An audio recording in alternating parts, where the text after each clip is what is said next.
Most people think they're immune to marketing tricks. They believe they buy things because they want them, because they chose them, because it made sense. But there's a specific moment, quiet, fast, almost invisible, where your brain stops evaluating value and starts reacting to a threat. Not a physical threat, a psychological one. A threat that sounds like this: if you don't act now, you'll miss out. And what's unsettling is how little it takes. A timer, a red banner, a seat map with only 2 seats left, a cart that expires in 10 minutes, a pop-up that says, 17 people are viewing this right now. In that moment, your brain isn't thinking about price. It's thinking about loss. And once loss enters the room, logic gets quieter.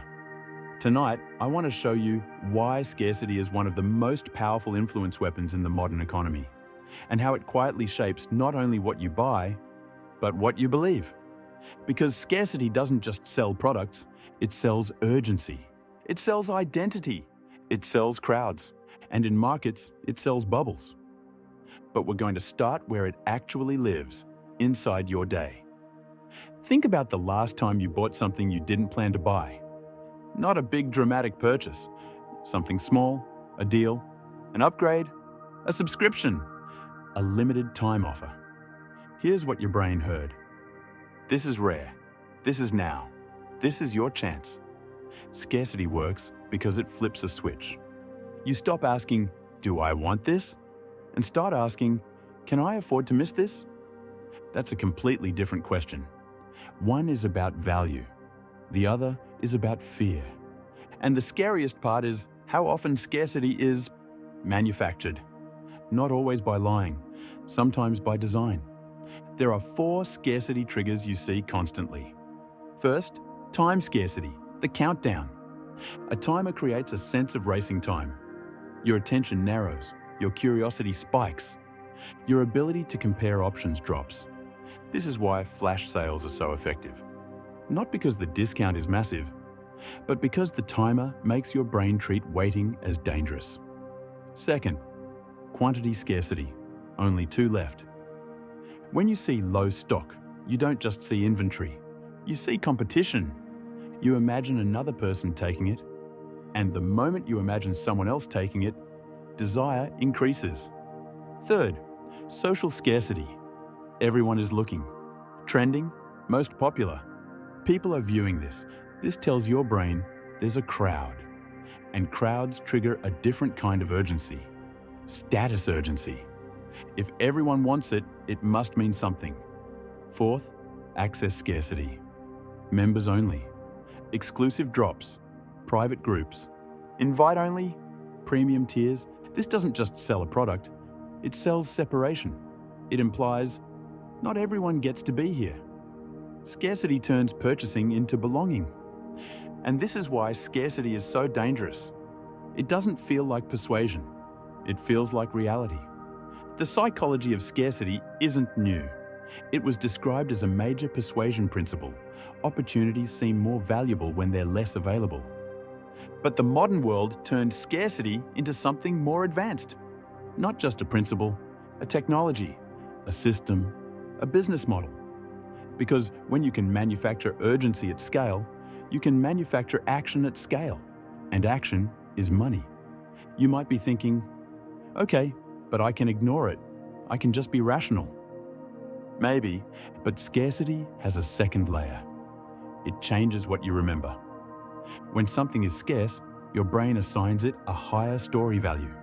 It becomes a moment, a chance, a thing you almost had. That's where FOMO grows. Scarcity doesn't just push you to act. It pushes you to imagine the regret of not acting. And regret is a powerful engine.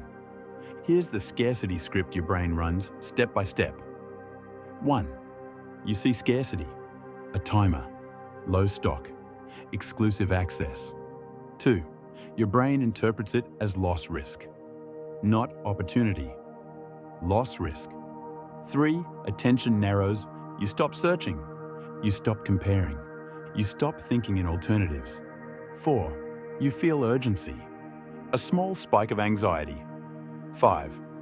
Action becomes relief. Buying becomes the way you stop the discomfort. That's why scarcity is so effective. Because it doesn't sell the product first. It sells relief. And once you buy relief, you can justify almost anything. In everyday life, this costs you money. In markets, it can cost people fortunes. Markets are supposed to be rational machines, but markets are made of nervous systems, and scarcity is gasoline for nervous systems. Here's the pattern. A thing starts rising in price. People notice.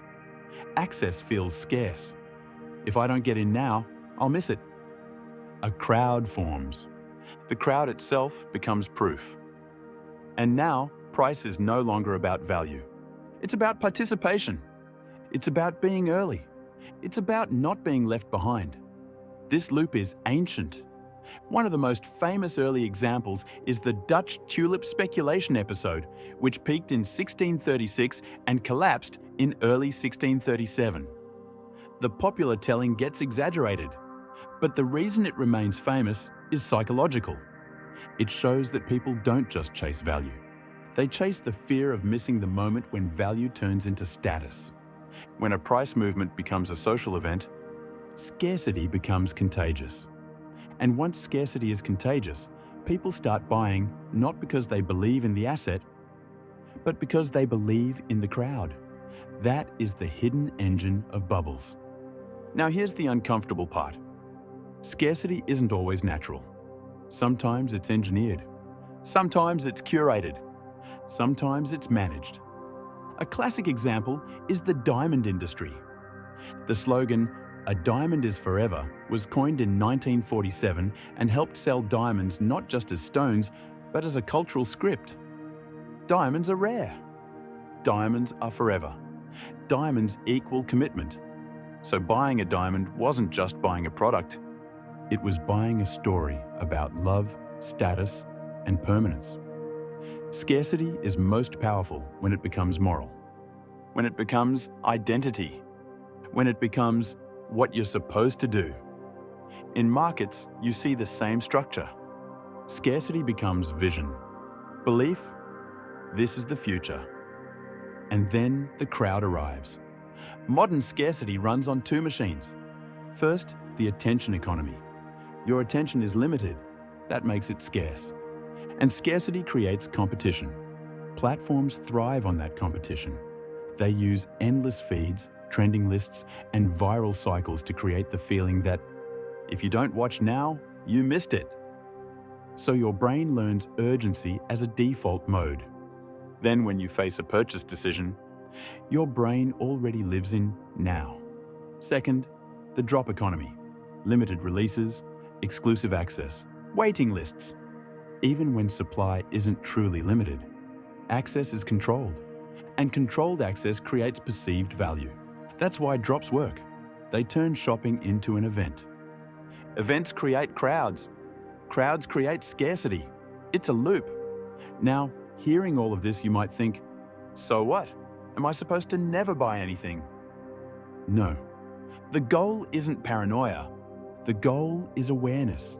Because once you see scarcity as a trigger, you stop confusing urgency with importance. Here are 6 practical defenses. First, replace the question. When you see a timer, don't ask, should I buy this? Ask, would I buy this at full price next week? If the answer is no, it's not a deal. It's a timer. Second, create a cool-down rule. Any purchase above a number, $50, $100, gets a delay. Not a moral delay, a mechanical one. Put it in a list. Come back tomorrow. Scarcity hates time. Time kills scarcity. Third, separate want from rush. If you feel urgency, label it. Say it out loud. This is urgency, not value. Your brain calms down when you name the state. Fourth, use default budgets for impulse categories. Delivery, subscriptions, gadgets, apps. Give each category a fixed monthly number. If it's gone, it's gone. Scarcity loses power when the system has boundaries. Fifth, remove scarcity sources from your environment. Unsubscribe from deal emails. Turn off push notifications. Stop letting companies inject urgency into your day. Sixth, in markets, treat hype as a hazard signal. If the main reason you want something is everyone is talking about it, it's trending, it's going to the moon, I can't miss this, then you are not investing. You are responding to engineered scarcity. And engineered scarcity doesn't care about your future, it cares about your action. Here's the truth. Scarcity is not the same thing as value. Urgency is not the same thing as importance. And limited time is often just a way to stop you from thinking long enough to see alternatives. The modern economy is unbelievably good at turning impatience into revenue. But you can fight back with one simple move. Add time. Time is the antidote. Time restores perspective. Time makes the invisible visible. So this week, try one experiment. Pick one thing you almost bought because it felt urgent, and delay it by 24 hours. If you still want it, fine. But if the desire disappears, you didn't want the thing. You wanted relief from the feeling scarcity created. And that's the real trap. In the next video, we'll go even darker. Why crowds can override your judgment with terrifying efficiency, and how herd behavior can shape your spending, your beliefs, and your investments before you even notice it. But for now, if you want your money to stop leaking, start treating urgency as a signal, not a command.